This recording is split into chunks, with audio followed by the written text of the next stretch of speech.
donde Gustavo Petro señala al presidente Ricardo Martinelli, que fue sentenciado por corrupción, no sé cuánto, y que era amigo de Álvaro Uribe y que era el que propició las reuniones de los hijos de Álvaro Uribe con los dueños de Odebrecht en Panamá. Entonces, la historia tiene antecedentes. Yo creo que esto fue una solicitud de Ricardo Martinelli a el expresidente Uribe. El expresidente Uribe no le tocó otra que negociar con el presidente Petro. El presidente Petro seguramente a cambio de algo, que tonto no es, a cambio de algo habrá cedido a darle el... Don Orlando Goncalves. ¿Cómo estás, Orlando? Bienvenido, buen día. Buen día, Guillermo. Como siempre, un gusto estar contigo y con la audiencia. Eh, yo creo que ya calculo que sabes de qué vamos a hablar, ¿no? La verdad, no. He estado un poco desconectado con una crisis de lumbago. Uf, ¿cómo te sientes, hombre? Bueno, ya me logré vestir yo solo, o sea que ya duele menos y vamos progresando. Wow, wow, wow. Conozco a un familiar de un embajador aquí que no le fue tan bien, que ha tenido incluso que hospitalizarse, así que calculo que es un dolor bastante fuerte. Es muy fuerte y además te inutiliza porque no te permite mover de la cintura hacia abajo, está absolutamente inútil. Y cualquier mínimo esfuerzo que tú hagas, por ejemplo, sentarse en una silla o levantarse, es un proceso complicado a veces. Yo, la crisis más crítica que estuve 3 días en traje de Adán en el piso de una habitación de hotel, hasta que un médico pudo llegar y inyectarme esteroides. Al cuarto día ya me pude mover, bañarme y al quinto día ya me pude vestir. Wow, muy fuerte, Orlando, Sí, muy muy, muy fuerte. complicado. Tendrá que Pero ver bueno, con los viajes, pues, tu trabajo lamentablemente tiene que viajar mucho.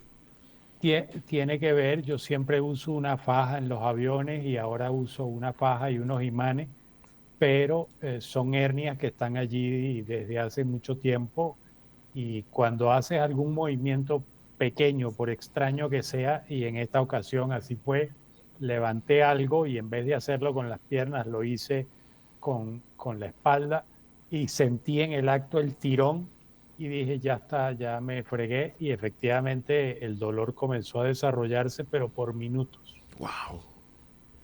Porque lo que sucede es que un músculo se mueve en una posición no adecuada y maltrata los nervios. Y los Ujú. nervios tienen una capa protectora que cuando los tocas se le destruye. Y entonces lo que te duele son los nervios, no son los músculos. Claro, es que yo recuerdo un ex cliente tuyo acá en Panamá que hubo que sacarlo con el sillón, el sofá donde se acostó. ¿Vale? Hubo que levantar el sofá y levantarlo en peso y para poderlo meter en el carro para poderlo llevar al hospital. Es correcto, No había forma de moverlo, no se podía mover. es correcto. Wow. Eso pasa, pero bueno, ni modo. Bueno, Adelante. bueno, me alegra que por lo menos pues, ya podamos hablar. Claro. Está bien. Mucho reposo, don Orlando Goncalves, consultor político internacional con nosotros en la mañana Ancon. Orlando, bueno, el expresidente Ricardo Martinelli ya goza del asilo político, esta vez de Colombia, que para los que estamos acá en medios no fue sorpresivo, ya manejábamos la noticia de que eso se estaba ventilando yo por lo menos la manejaba desde el sábado pasado, no, el anterior. Y sí tenía información de que era cuestión de horas. Me parecía que en medio de la semana no era prudente, así que no me lo imaginaba en la semana y sucedió tal cual, ¿no? Sábado en la noche y, y ya está. Llama mucho la atención porque alguna vez yo conversé con el actual presidente José Raúl Molinos y él no tenía muy buena, él no tiene, yo me imagino que no ha cambiado eso, pero una buena concepción de Gustavo Petro. Eh, y Eso no ahora importa. y ahora le terminamos debiendo una a Gustavo Petro, o sea, y que le tira la toalla a un presidente totalmente contrario a su ideología, Bueno, expresidente en este caso. es que hay que irse a los antecedentes. Recuérdese el favor que le hizo el gobierno de Ricardo Martinelli a una exfuncionaria de el expresidente Álvaro Uribe, que se le dio asilo y que tuvo asilada 4 años hasta que la Corte Suprema de Justicia de Panamá dictaminó que el asilo era ilegal, a lo cual la señora no le tocó otra cosa que devolverse a Colombia y cumplir con su sentencia. Entonces, yo creo que viene por ahí. Yo creo que fue una solicitud de un cobro de favor al expresidente Álvaro Uribe. Y Álvaro Uribe no le tocó otra cosa que negociar con el presidente Gustavo Petro. Recuérdese también que hubo un momento en que al comienzo del gobierno del presidente Petro, él dijo algunas cosas sobre Panamá y habló un poco sobre el entonces presidente Cortizo y salió el expresidente Martinelli en defensa del presidente Cortizo y de Panamá. Y recuérdese también un Twitter que ha circulado en las últimas horas, donde Gustavo Petro señala al expresidente Ricardo Martinelli, que fue sentenciado por corrupción, no sé cuánto, y que era amigo de Álvaro Uribe y que era el que propició las reuniones de los hijos de Álvaro Uribe con los dueños de Odebrecht en Panamá. Entonces, la historia tiene antecedentes. Yo creo que esto fue una solicitud de Ricardo Martinelli a el expresidente Uribe. El expresidente Uribe no le tocó otra que negociar con el presidente Petro. El presidente Petro seguramente a cambio de algo, que tonto no es, a cambio de algo habrá cedido a darle el asilo y me parece que indistintamente de la posición y de las creencias que tenga el expresidente José Raúl Mulino, le resolvieron un problema. Era una papa caliente que tenía entre las manos y le resolvieron un problema. Listo, ya le dimos el salvoconducto para que se fuera para Nicaragua, no se fue para Nicaragua, ahora démosle el salvoconducto y que se vaya y listo. Y nosotros nos quedamos aquí. Yo creo que es por ahí por donde van las cosas. Pudiera estar yo equivocado, pero todo va encajando cuando miras en retrospectiva, todo va encajando. Eh, bueno, también es que yo no recordaba el episodio, yo no recordaba a Uribe en todo esto. Hay que recordar que Uribe se metió en un problema solito con Donald Trump, ¿te acuerdas? Y Uribe fue el que le salvó le salvó el pellejo al final. O sea que sí tienen lazos comunicantes y sí tienen una capacidad de negociación para pasarse favores, ¿no? Claro, claro, Co- porque además la persona a la que le dieron el asilo en Panamá, no recuerdo ahora el nombre de la señora, creo que se llamaba Norma, pero no recuerdo el apellido, era la que dirigía el DAS, que era el Departamento de Seguridad, que fue la encargada de chuzar o de las escuchas telefónicas que se hicieron a la Corte Suprema de Justicia, a diputados y senadores de oposición, a periodistas, porque fue en un proceso mediante el cual el expresidente Álvaro Uribe pretendía, perdón, reformar la Constitución para poderse reelegir por una segunda vez. Recuérdese que él se elige, se cambia la Constitución, se le permite la reelección y luego él intenta hacer un nuevo cambio para reelegirse por tercera vez, por segunda vez. O sea, 3 periodos quería establecer y fue cuando la Corte se trabó y dijo que no, que eso era inconstitucional y fue cuando estalló el escándalo de las escuchas que habían hecho a periodistas, políticos de oposición y a la propia Corte Suprema de Justicia. Entonces, ¿cuál es la conclusión? Era una persona de irrestricta confianza y muy allegada al expresidente Álvaro Uribe. Entonces, era lógico que el expresidente Uribe tratara de protegerla y por eso se lo pidió a Martinelli. Y Martinelli, pues, como buen negociante, algo sacaría. Bueno, aquí sacó la carta que tenía bajo la manga. 10 años después sacó la carta. Yo le había pedido al canciller que viniera la semana pasada, él vino. Y era porque a mí no me quedaba claro todavía lo de Nicaragua. Y fue rotundo y tajante. O sea, lo de Nicaragua no lo dijo así, pero un chantaje en toda regla. Dijo que era falso y era un total. Que Nicaragua hubiera planteado anteriormente la posibilidad de una negociación con del SICA, de la presidencia de la Secretaría de Integración Centroamericana. Lo cual va, por supuesto, en contravía de lo que otra gente ha hablado de por qué no dieron el salvoconducto en el gobierno de anterior, el gobierno del PRD. Ahora sí me queda claro de que no se dio porque hicieron un cálculo electoral, como todos los cálculos que hicieron mal hecho, y no le salió.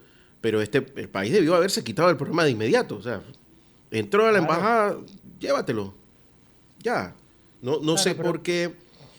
Es que el gobierno, de verdad que el gobierno anterior no metió una. Tú lo buscas por cualquier lado y no hay una por donde encontrarlos. hay que también entender, o sea, tienes a un presidente, estamos hablando del expresidente Nito Cortizo. Uno, está enfermo y seriamente enfermo. Dos, está desgastado y frustrado porque su gobierno no ha sido lo que él pensó, soñó, idealizó. Tres, debido a esa debilidad física producto de su enfermedad, hubo gente que asumió las riendas, pero en función de sus proyectos personales. Entonces él estaba muy disminuido. Yo creo que él agarraría el calendario e iba tachando todos los días un día menos, me falta un día menos, me falta un día menos. Y fíjate que se fue de la presidencia y no ha aparecido para nada. Publicó un tuit en estos días por el fallecimiento, por la elección del Papa León XIV. Es lo único que le he visto desde que salió de la presidencia. Entonces, yo creo que no le importaba, ¿no? El que venga que lo resuelva, yo no me voy a ocupar de eso. Yo creo que su enfermedad hacia lo último de su gobierno fue una etapa muy, muy, muy dura y tú lo veías en cada aparición que hacía en televisión, de las pocas que hizo, tú lo veías que estaba muy desmejorado, muy demacrado. Entonces también hay que entender esa parte humana, pues. Sí, claro, sí, ya. Y no tenía un vicepresidente en toda regla, No, como no, Dios no, manda, ¿no? Tenía a no, este aprendiz de brujo. Eh, tenía el gobierno fragmentado en pedazos porque cada quien estaba buscando claro. salvarse y cada quien estaba haciendo su proyecto y él había perdido total autoridad sobre ese gabinete. Bueno, dicho esto, yo creo que tú me dirás si me equivoco, que me gustaría validarlo contigo. Una vez ya tú te vas al exilio, las posibilidades de movilización política, de injerencia política caen casi a cero. Aquí lo intentó un expresidente ecuatoriano y estrelló contra la pared. Lo intentó al punto de que llegó a hacer un congreso de su partido acá. Y yo tengo la información de que a él lo pararon de en seco y le dijeron, mira, una más y te vas. Y se acabó. Entonces no creo que tampoco vaya a ser tan fácil reorganizarse políticamente desde Colombia. Creo que pasará un tiempo y eso, digamos que saldrá finalmente por un tiempo de la palestra noticiosa panameña. Es posible ahora, conociendo al expresidente Martinelli, conociendo que es un individuo, primero de carácter, segundo, un individuo, con todo respeto, pero es un individuo terco, que se empecina en las cosas, nunca baja los brazos, siempre está en la pelea. Yo creo que él va a tratar de seguir jalando hilos y puede tener quizás alguna influencia sobre algunos personajes. eh, y seguramente lo ejercerá, pero evidentemente que el tiempo y la distancia harán su labor y va a haber una mella en su liderazgo, va a haber una mella en su interferencia en el país. Y luego, como la negociación, todo indica que fue así, no hay otros indicios de que haya sido de otra manera. Fue a través del expresidente Álvaro Uribe y el expresidente Uribe con el presidente Petro. Tampoco el presidente Petro va a estar dispuesto a buscarse un problema. Entonces, y el presidente Petro suficientes problemas tiene en Colombia, después de 3 años, por fin está logrando que su narrativa se esté imponiendo, entre otras cosas, producto de la torpeza enorme de la oposición colombiana. Entonces, yo creo que él no se va a distraer. Y si tiene que usar al expresidente Martinelli para desviar la atención por algún problema, lo usará.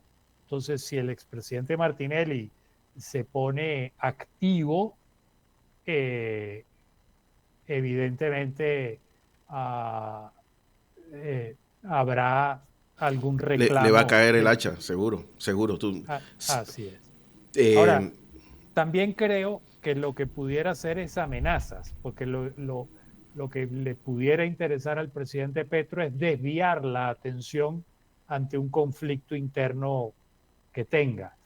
Entonces, claro, tampoco claro. creo que sea extremadamente duro. Y Digo, luego hay otro punto interesante. ¿Por qué Medellín? claro, es que por ahí va. Yo creo que él se va a replegar. Además tiene un tema personal. Creo que se quiere rehacer personalmente. Hay unos temas en su vida que han ido cambiando. No voy a detalles porque a mí no me gusta meterme en la vida personal de la gente. Y me imagino que la idea es estar fuera del foco de Bogotá, ¿no? Yo creo que hay dos razones. La primera, la altura. Bogotá está a 2.600 metros de altura. El expresidente Martinelli es un hombre que sufre de hipertensión arterial. Eso es conocido, no es nada nuevo.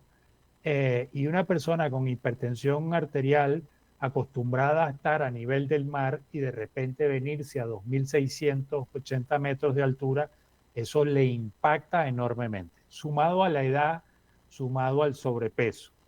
Entonces, por razones de salud, era lógico ir a Medellín, que está a 1.400, 1.600 metros. El clima es más amigable, es más cálido, una temperatura más estable, casi primaveral todo el año. Entonces, yo creo que eso es lo primero.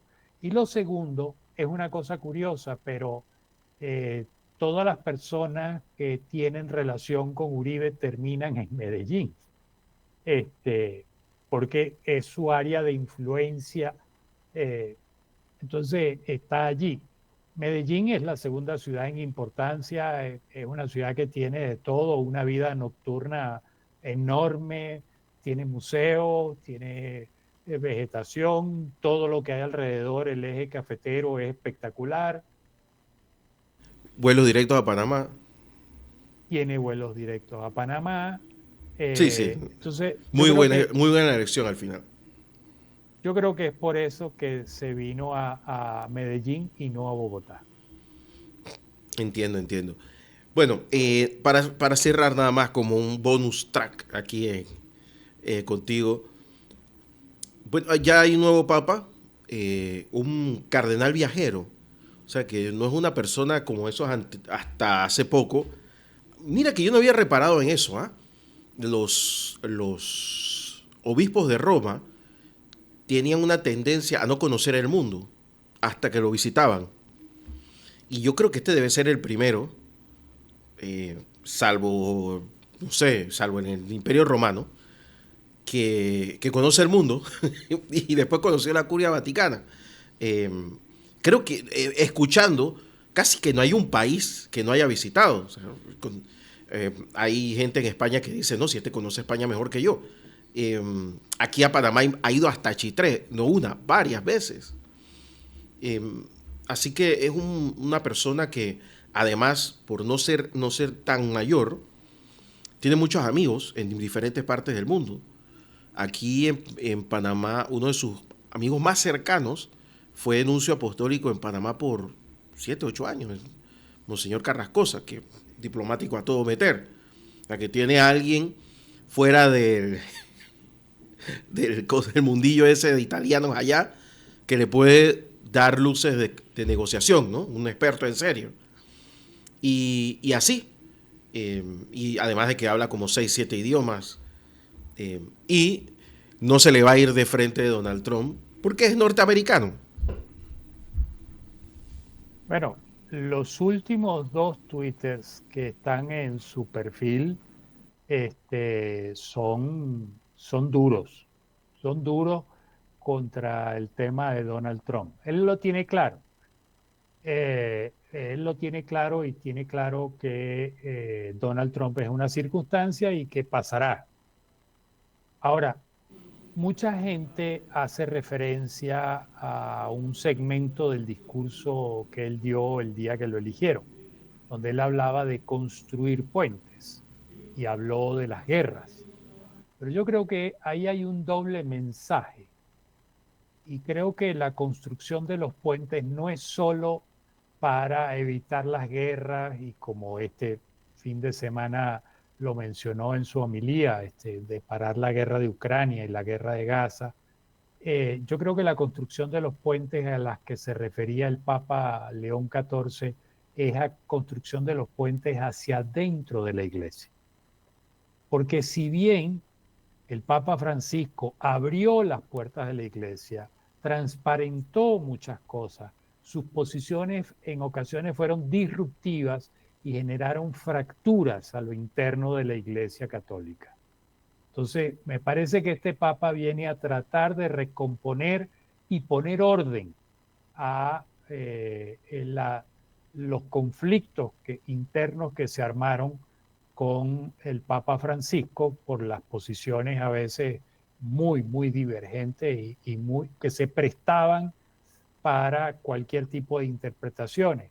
Entonces, yo creo que este Papa se, quizás se va a enfocar primero en reconstruir los puentes dentro de la iglesia y tratar de que todas las órdenes estén alineadas y que todos sigan la doctrina social de la iglesia y que no haya interpretaciones vagas y pseudo interpretaciones. Y la segunda me parece que al haber, como tú bien dices, al haber recorrido el mundo, conocer el mundo, eh, él está claro que el sistema político y económico que tenemos está en muy malas condiciones, está generando unas desigualdades enormes y esas desigualdades a su vez van generando estos conflictos políticos y estas guerras que estamos viendo. Entonces, yo creo que él se va a enfocar en eso, en tratar de levantar la bandera blanca, de pacificar al mundo, en tratar de establecer puentes para que haya diálogos y para que los estados comiencen a ocuparse más de la gente y menos de la política o de la politiquería. Sí, hay muchos vaticanistas de Twitter que escriben una sarta de estupideces. Eh, hay de todo. Pero sí hay realidades, ¿no? O sea, el Vaticano no funciona de izquierda a derecha. El Vaticano funciona de otra forma completamente diferente, pero sí funciona por un network importante. Y la disgregación de cardenales europeos, contrario a lo que sucede en África, América Latina, que hacen piña, benefició al nuevo Papa.